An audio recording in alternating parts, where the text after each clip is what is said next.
Hello movie lovers, কেমন আছেন সবাই? আশা করছি সবাই অনেক ভালো আছেন। তো আজকে আমরা 2009 সালে রিলিজ হওয়া এ ড্যাডি কার্নাভাল মুভিটা দেখতে চলেছি। তো এর আগের দুইটা পার্টে আমরা যে দেখেছিলাম যে জুয়ার গ্যাংস্টার, আর এই মুভিটাতে কিন্তু আমরা গ্যাংস্টারদের দেখতে পাবো যারা ছোটখাটো পদ থেকে হাই লেভেলে পদে চলে যায়। তো যেহেতু গ্যাংস্টারের শত্রু গ্যাংস্টার, তাহলে বুঝতে পারছেন যে এরা কেমন লড়াই করবে আর তাদের সাথে শেষ পর্যন্ত কি হয়েছিল তা আমরা এই মুভি দেখলে জানতে পারবো। তো আপনি যদি ভবিষ্যতে গ্যাংস্টার হতে চান তাহলে এই মুভিটা দেখলে আপনার চিন্তা ভাবনা পুরোটাই চেঞ্জ হয়ে যাবে। তো মুভিটা আপনার ভালো লাগতে পারে। মুভি শুরুতে আমরা বুয়াং ডু নামে একটা গ্যাংস্টারকে দেখতে পাই, আর সে কিন্তু অন্যান্য গ্যাংস্টারের চেয়ে একটু লো কোয়ালিটির, মানে তার কাছে সেরকম টাকা নেই যে তার দলকে শক্তিশালী করবে। তার দলের মধ্যে জংশু নামে একটি ছেলে রয়েছে যে তার নির্ভরযোগ্য এবং ডান হাত। তাদের খারাপ ব্যবসার ভাগ্যের ফলে তাদের প্রতিনিয়ত আর্থিক সমস্যা হচ্ছে। তো বিয়াং ডু এর দলকে আবার শক্তিশালী করার জন্য প্রচুর অর্থের প্রয়োজন হবে, যা তাদের কাছে পর্যাপ্ত পরিমাণে ছিল না। বায়াং ডু তার ক্লায়েন্টের কাছ থেকে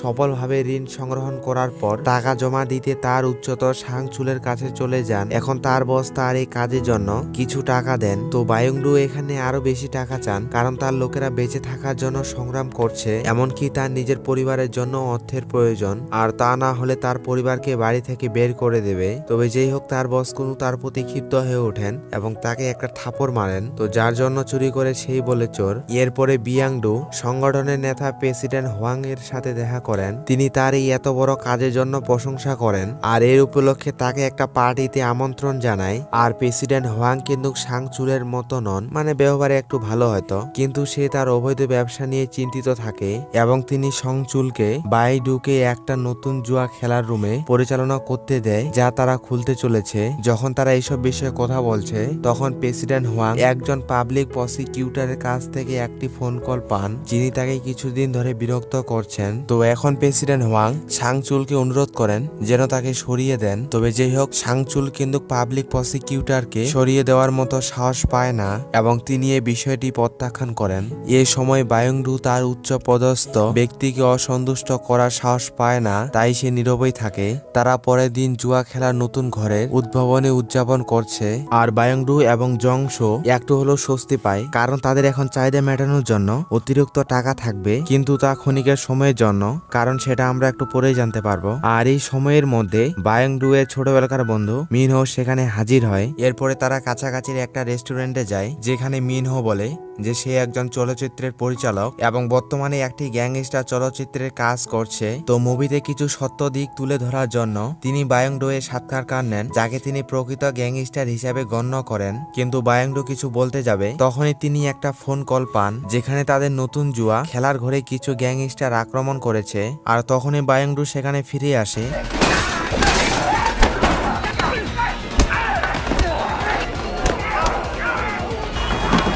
কিন্তু ইতিমধ্যে অনেক দেরি হয়ে গেছে, মানে তারা ইতিমধ্যে জায়গাটি ধ্বংস করে সেখান থেকে পালিয়ে গেছে। তো সাংচু এখন এই লড়াইয়ের প্রতিশোধ নিতে চায়, তাই তিনি বাহিনী সংগ্রহ করার জন্য বায়ং ডুকে আদেশ দেন। আর বায়ং ডু তখন তার মিটিং পয়েন্টে যাওয়ার পথে তাদের প্রতিদ্বন্দ্বী গ্যাংস্টার তাদেরকে আটকায়। তো তারা সংখ্যায় বেশি হওয়ার জন্য বায়ং ডু এর দলকে 12টা বেজে দিচ্ছিল। তবে বায়ং ডু এবং জংশো কিন্তু ভালো লড়াই করে।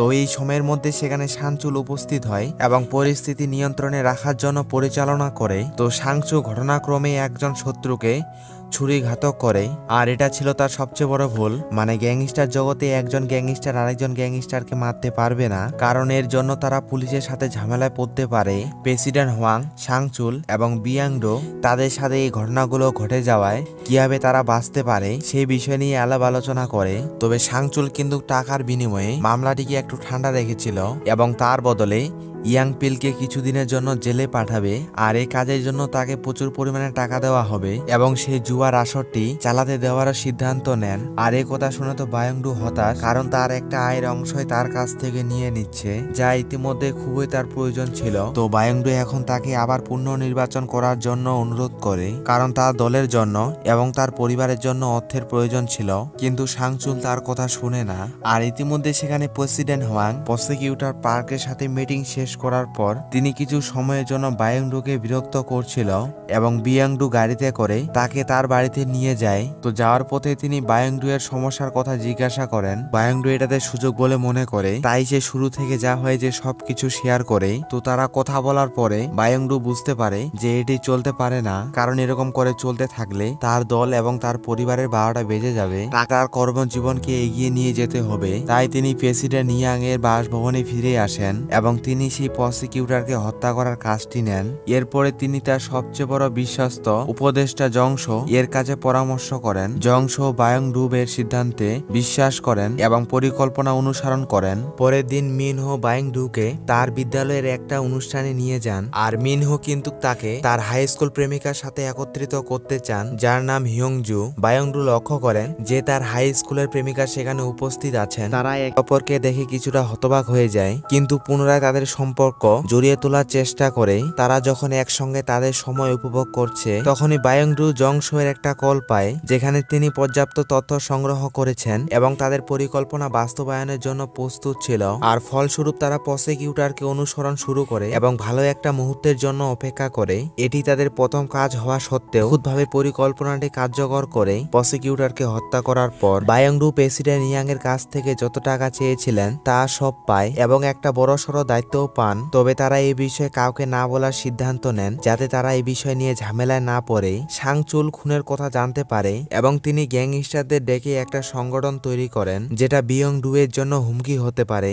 পরের দিন তিনি তাকে তার পরিস্থিতি সম্পর্কে জিজ্ঞাসা করার জন্য তাকে ডাকে পাঠান, মানে তিনি সেই হত্যাকাণ্ডটি নিয়ে কথা বলেন। কিন্তু বায়াংডু তো রাষ্ট্রপতি ওয়াংকে প্রতিশ্রুতি দিয়েছেন যে তিনি এই ঘটনার সম্পর্কে কাউকে বলবেন না, তাই তিনি অজানার ভান করেন। তবে সাংচুল কিন্তু ইতিমধ্যে বুঝে গিয়েছিল যে তিনি প্রসিকিউটরকে হত্যা করেছেন। এরপরে আমরা বিয়াংডুকে দেখতে পাই, সে তার বাসাতে পার্টি করছে, আর তাদের এখন টাকার সমস্যা নয়, সমস্যা হলো তাদের জীবনকে নিয়ে।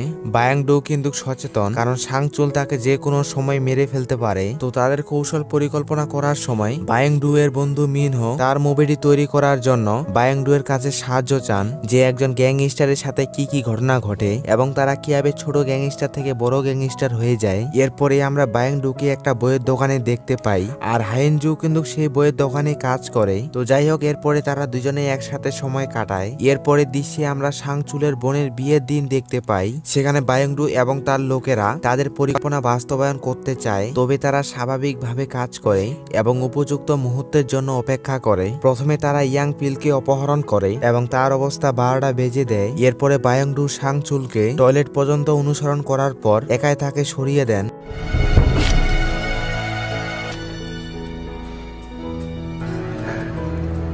তো সে তার চোখের দিকে তাকিয়ে ইমোশনাল হয় এবং এগুলোতে তার খারাপ লাগে। তো যাই হোক, এর থেকে কিন্তু তার জীবনে উন্নতি হচ্ছে এবং সে আবারও হাই লেভেল থেকে হাই লেভেলে পর্যন্ত চলে যায়। ভাঙাচুরা বাড়ি ছেড়ে চলে যাচ্ছে, কারণ যেহেতু সে এখন নিম্নমানের গ্যাংস্টার নয়। তো এরপরে তাকে আমরা হিয়াংজু এর বইয়ের দোকানে দেখতে পাই। তো তারা একে অপরের সাথে কথা বলার সময় হঠাৎ দোকানের ম্যানেজার সেখানে উপস্থিত হয়, হিয়াংজু এর উপর বকাঝকা করে এবং কাজ ঠিকঠাক ভাবে চালিয়ে যেতে বলে। আর বায়াংডু কিন্তু এখন একটা সাধারণ গ্যাংস্টার নয়, তিনি এখন অনেক বড় একজন ব্যবসায়ী। তো আবারও মিনহো এবং বায়াংডুকে তাদের চলচ্চিত্র বিষয় নিয়ে আলোচনা করছে। তখনই বায়াংডু মিনহুকে বলে যে প্রেসিডেন্ট হোয়াং এর কাছ থেকে তার একটি অনুরোধ রয়েছে। প্রেসিডেন্ট হোয়াং চান যে তার মেয়ে তার মুভিতে কাজ করুক, কারণ তিনি একজন অভিনেত্রী হতে চান। আর মিনহো কিন্তু আনন্দিত এবং সেই প্রস্তাবে রাজি হয়। আর এরপরে বায়াংডু একটা জুতার দোকানে যায় এবং সেখান থেকে হিয়াংজুর জন্য জুতা কিনে। যখন সেই জুতাটা দিতে যাবে, তখন সে হুনজুকে ম্যানেজারের সাথে তর্ক করতে দেখে। আর এটাতে আমরা জানতে পারি যে ম্যানেজার হাইংজুকে বিরক্ত করত। এটা দেখে বায়াংডু তার পরিস্থিতি থেকে বেরিয়ে আসে তাকে সাহায্য করার জন্য। তবে সে কিন্তু তার গ্যাংস্টারের রূপটা দেখিয়ে দেয় এবং তাকে মারধর করে। আর বায়াংডু কিন্তু তাকে রক্ষা করা সত্ত্বেও হাইংজু তার গ্যাংস্টারের প্রতিভা দেখে আতঙ্কিত এবং সে বলে যে তার সেই মুখ আর দেখতে চায় না। আর এই কথা শুনে তার হৃদয় ভেঙে যায়। আর এই কষ্টে সে প্রচুর মদ্যপান করে এবং বাড়ি ফেরার জন্য সে মিনহোকে ফোন করে। তো কথায় আছে যে মানুষ মদ খেয়ে সব সত্যি কথা বলে দেয়। তো এই অবস্থায় বায়াংডু মিনহোর কাছে তার গোপনতম রহস্যগুলি প্রকাশ করেন, যার মধ্যে তার বসকে সে কিভাবে হত্যা করেছিল তাও বলে, এই আশায় যে এটি কোনোভাবে তার বোঝা থেকে মুক্তি দেবে। পরের দিন প্রেসিডেন্ট ওয়াং বায়াংডুকে একটা পুরাতন বস্তি দেখান, যেটা তাকে সম্পূর্ণ খালি করতে হবে। আর এই পরিবর্তে প্রেসিডেন্ট ইয়াং সেখানে আরো অত্যাধুনিক অ্যাপার্টমেন্ট তৈরি করবে। তবে প্রেসিডেন্ট আরো বলে যে কাজটি যদি সম্পূর্ণভাবে করতে পারে তাহলে তাকে 50% দেওয়া হবে, আর যেটার মূল্য কয়েকশো মিলিয়ন ডলার। তবে যাই হোক, ইতিমধ্যে কিন্তু বায়াংডুর লোকেরা বাড়িওয়ালাদেরকে হয়রানি করতে শুরু করে। এদিকে বিয়াংডো প্রেসিডেন্ট হোয়াংকে মিনহোর সাথে দেখা করার ব্যবস্থা করেন যে আগামী কিছুদিনের মধ্যে ফিল্মটির কাজ শুরু করবে, যেখানে রাষ্ট্রপতি হোয়াং এর মেয়ে অভিনয় করবে। তো এরপরে বায়াংডু হায়ংজুর কাছে যায় ঠিক করার জন্য, তাই তিনি তার কর্মস্থানে যান। কিন্তু সেখানে সে জানতে পারে যে হুইনজু কিছুদিন ধরে কর্মস্থানে আসছে না। এটা শুনে বায়াংডু তার বাড়িতে চলে আসে এবং তাকে দুর্বলভাবে ঘরে দেখতে পায়। বায়াংডু তাড়াহুড়া করে তাকে হাসপাতালে নিয়ে যায় এবং এর পরবর্তী দিনগুলোতে তার যত্ন নেয়। আরেকটি প্রতিদ্বন্দ্বী গ্যাং তাদের পরিকল্পনা অনুযায়ী কাজ করছে এবং তার আগে কিছু জমি কিনেছে। বায়াংডু তাদের সাথে মোকাবিলা করার চেষ্টা করে, কিন্তু পরবর্তীতে তাকে অপহরণ করা হয় এবং সৌভাগ্যবশত সেই গাড়িতেই একটা দারুণ ফাইট করে।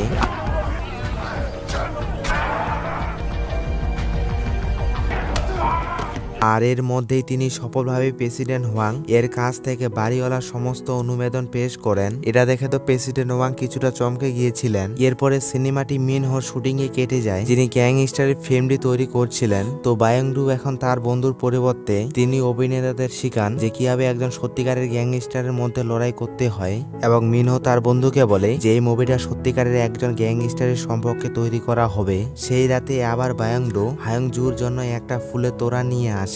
তো হায়ংজু তাকে পছন্দ করতে শুরু করে, কারণ একজন গ্যাংস্টার হওয়া সত্ত্বেও বায়াংডুর একটা ভালো দিক ছিল। তারা একে অপরের সাথে সময় পাস করার পর বায়াংডু হিয়ংজুকে তার বাড়িতে পৌঁছে দিতে আসে। আর এখানে বায়াংডু নিজেকে কন্ট্রোল করতে পারে না এবং সে হিয়ংজুর সাথে লিপ কিস করে এবং বলে যে সে তাকে বিয়ে করতে চায় এবং তাকে সে প্রতিশ্রুতি দেয় আর বিয়ের পরে সে সাধারণ জীবন যাপন করবে, মানেই মারামারি হুড়াহুড়ি সবকিছু ছেড়ে দেবে। কিন্তু সে কি সত্যি তার এতগুলো শত্রুর কাছ থেকে বাঁচতে পারবে কিনা তা আমরা মুভির শেষে জানতে পারবো। তো অনেকদিন আশা করার পর মিনহোর মুভিটি মুক্তি পেয়েছে। প্রেসিডেন্ট ওয়াং তার মেয়েকে সিনেমার অভিনেত্রী করার জন্য তাকে অভিনন্দন এবং ধন্যবাদ জানান।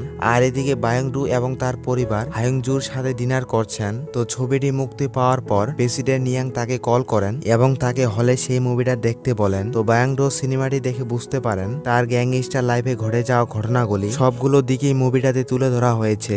মিনহো বায়াংডুকে তার একান্তে যা বলেছিল তা নিয়োগ করে। এখানে মিনহো সুযোগের সদ্ব্যবহার করেছে এবং এরপরে বায়াংডু মিনহোর মুখোমুখি হয়ে তাকে বলে যে সে মোটো কাজটি ঠিক করেনি এবং তার তথ্য ফাঁস করতে থাকলে তার পরিণতি ভালো হবে না। কিন্তু মিনহো বলে যে এটা একটা মুভির কাহিনী এবং এটার বাস্তবতার কাহিনীর সম্পর্কে আমি কাউকে কিছু বলবো না। এরপরে জংশো বায়াংডুকে বলে আমরা মিনহোকে এত সহজে ছেড়ে দিতে পারি না। কিন্তু বায়াংডু ক্রুদ্ধ হয় এবং তাকে একটা ঘুষি মারে। সে এখন মিনহোর জীবন বাঁচানোর সিদ্ধান্ত নেন, কারণ মিনহো তার বন্ধু। তবে যাই হোক, এরপরে কিন্তু জংশু মিনহোকে অপহরণ করে। তারা তাকে সতর্ক করার জন্য এরকম অবস্থা করে, কিন্তু তাকে হত্যা করার জন্য নয়। তো এরপরে আমরা মিনহোকে দেখি সে একজন পুলিশ অফিসারকে বায়াংডু এর কীর্তিকলাপ সব বলে। পরের দিন বায়াংডু হিয়ঞ্জু এর সাথে দেখা করে তাকে একটা বিশেষ উপহার দিতে, কিন্তু হঠাৎ একজন পুলিশ অফিসার তাকে গ্রেপ্তার করতে আসে। তো কোনো মতো করে তো বায়াংডু সেখান থেকে পালিয়ে যায়, কিন্তু হিয়ঞ্জু এটা দেখে বিভ্রান্ত হয়ে যায়, কারণ সে তাকে কথা দিয়েছিল সে আর কাটাকাটি খুনাখুনি করবে না। তবে যেই হোক, এরপরে তো বায়াংডু বুঝতে পারে যে তার সেরা বন্ধু বিশ্বাসঘাতকতা করেছে, সেই পুলিশ যে তার সম্পর্কে বলেছে। এরপরে বায়াংডু অনেক কষ্ট করে রাষ্ট্রপতি হোয়াং এর সাথে দেখা করে। তো বায়াংডু এখন তার কাছে ক্ষমা চান, কারণ তার জন্য এত সবকিছু হয়েছে, এই জন্য এখন তাকে শেষ করে দিতে চায়। কিন্তু মিনহোর মুভিটি ব্লকবাস্টার হওয়ার কারণে সে এখন একজন সুপরিচিত ব্যক্তি। এরপরে বায়াংডু জংশু এর কাছে আসে এবং তার কাছ থেকে ক্ষমা চায়, কারণ তার সেদিনের পরামর্শটি শুনেনি। তবে এখন বায়াংডু তাকে মারতে চাইলে জংশু তাকে বলে তার পরিণতির সম্পর্কে সতর্ক করেন, আমরা তার পার্টিতে তাকে মারব, মানে মুভি ব্লকবাস্টার হওয়ার কারণে তার নামে পার্টি হচ্ছিল। তবে যাই হোক, মিনহো কিন্তু বায়াংডুকে দেখে সেখান থেকে পালিয়ে যায়, কিন্তু নিচে বায়াংডু এর লোকেরা থাকার কারণে সে নিচে ধরা পড়ে। তো এরপরে বায়াংডু তার সেই স্থানে যায় যেখানে মিনহোকে কিডন্যাপ করে রাখা হয়েছে, কিন্তু হঠাৎ একটি অজানা দল সেখানে উপস্থিত হয় এবং তাকে আক্রমণ করে। তো তারা সংখ্যায় বেশি হওয়ার কারণে বায়াংডু তার সব শক্তি দিয়ে লড়াই করছিল। তবে তার কিন্তু 12টা বেজে দেয় এবং তাদের হাত থেকে পালানোর চেষ্টা করে। পথটার বিশ্বাস্ত লোকেরা তাকে বাঁচাতে আসে, কিন্তু তারাই তার সাথে বিশ্বাসঘাতকতা করে। তার সবচেয়ে বিশ্বাস্ত ডান হাত জংশু তাকে ছুরিঘাতক করে। আর এখানে বায়াংডু বলে যে তুই একটা মির্জাফর। তবে যাই হোক, এরপরে আমরা রাষ্ট্রপতি ইয়াং এবং মিং হোকে দেখি, আর যারা ভবিষ্যতে চলচ্চিত্রের ধারণা নিয়ে আলাপ আলোচনা করছিল। আর তাদের এই কথা বলার সময় জংসু তাদের মিটিং এ প্রবেশ করে এবং সে প্রেসিডেন্ট ওয়াং এর পাশে গিয়ে বসে। আর এর মানে তারা তিনজনে পরিকল্পনা করে তাকে হত্যা করেছে। তো শেষে চিয়ার্স বলে সিনেমাটি এখানে শেষ হয়ে যায়। আর মুভিটাতে আমাদের এটা বোঝানো হয়েছে যে আজকে আপনি একটা ছোট গ্যাংস্টার, ভবিষ্যতে একটা বড় গ্যাংস্টারও হবেন। তবে গ্যাংস্টার জগতে আপনার বিশ্বাস্ত লোকগুলাই আপনার সাথে বিশ্বাসঘাতকতা করবে, আর এটাই বাস্তব। নবাব সিরাজউদ্দৌলার সাথে বিশ্বাসঘাতকতা করেছিল মির্জাফর। তো যাই হোক, মুভিটা এই অবধি দেখার জন্য আপনাদের অসংখ্য ধন্যবাদ।